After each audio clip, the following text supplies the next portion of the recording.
Fresh Approach, www.999wefm.com. WeFM News, online, on demand.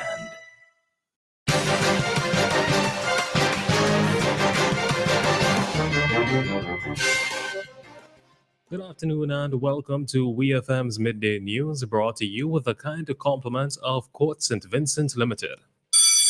It's back to school with Quartz Optical. Get frames and lenses for children of all ages, starting at only $299. Shop now and pay later with 25% off credit and 20% off cash purchases, so you can get ready for back to school with ease. Book your appointments online at quartzoptical.com. Quartz Optical, value you can see. Terms and conditions apply.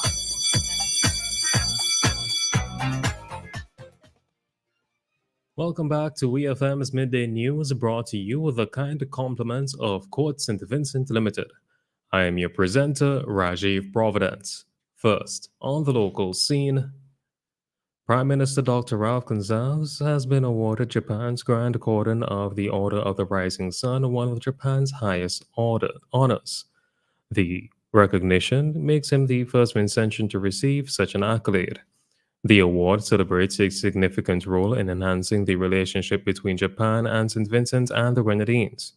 During a reception at the Prime Minister's residence, Japan's Ambassador Yutaka Matsubara presented the award and conveyed congratulations from Japanese Prime Minister Kishida Fumio. The award is particularly meaningful as 2024 is its designated Japan-Caribbean Ship Friendship Year, highlighting the importance of their cooperative efforts. The honor reflects the strong ongoing friendship and mutual respect between St. Vincent and the Grenadines and Japan. National Mobilization Minister Kiesel Peters has extended her heartfelt gratitude to local business Debbie Store for its significant contribution to hurricane peril relief efforts. In an official statement, Minister Peters commended the store's proactive approach in supporting the affected communities.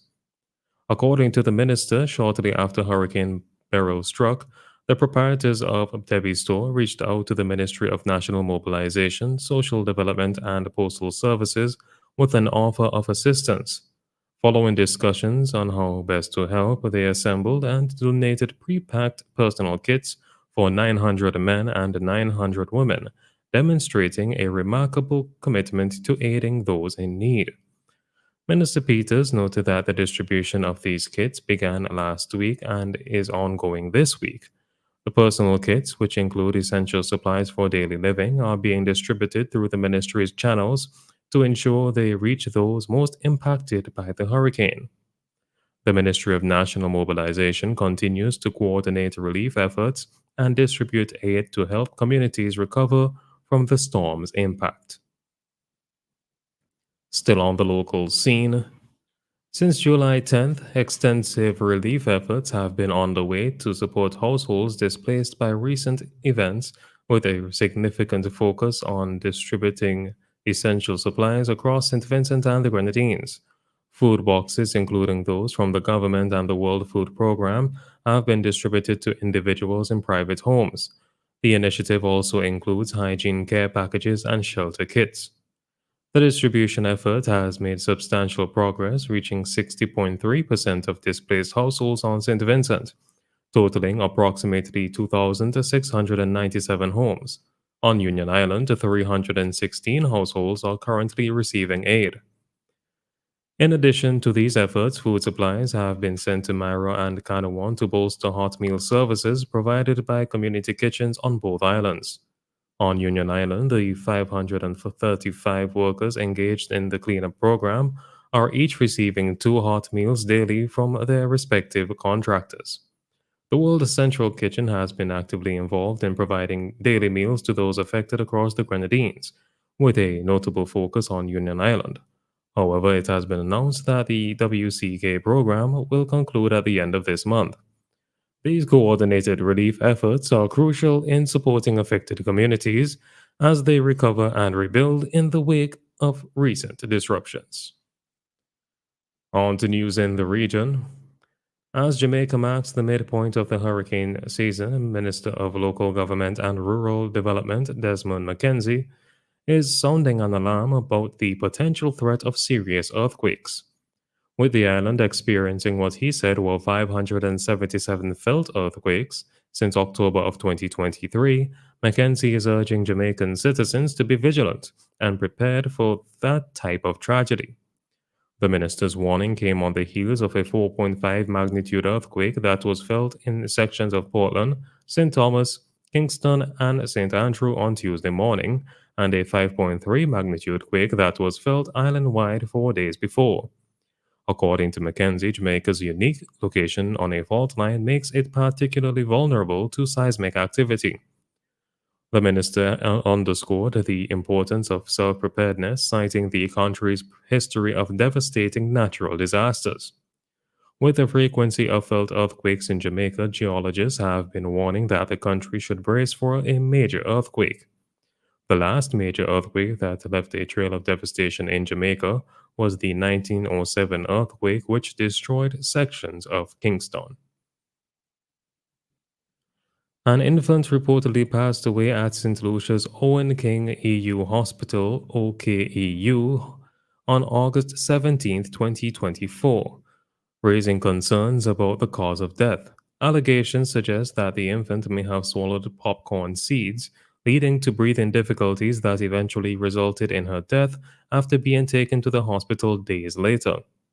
St. Lucia's Health Minister Moses Jean-Baptiste extended his condolences to the grieving family and assured that the hospital has established procedures to investigate such incidents. He clarified that the hospital has its procedures, and when something of that nature takes place, those are followed. The minister said he would not comment further on the infant's passing until the hospital's internal investigations are concluded. A recent government injection into the hospital is expected to improve the health services and operations.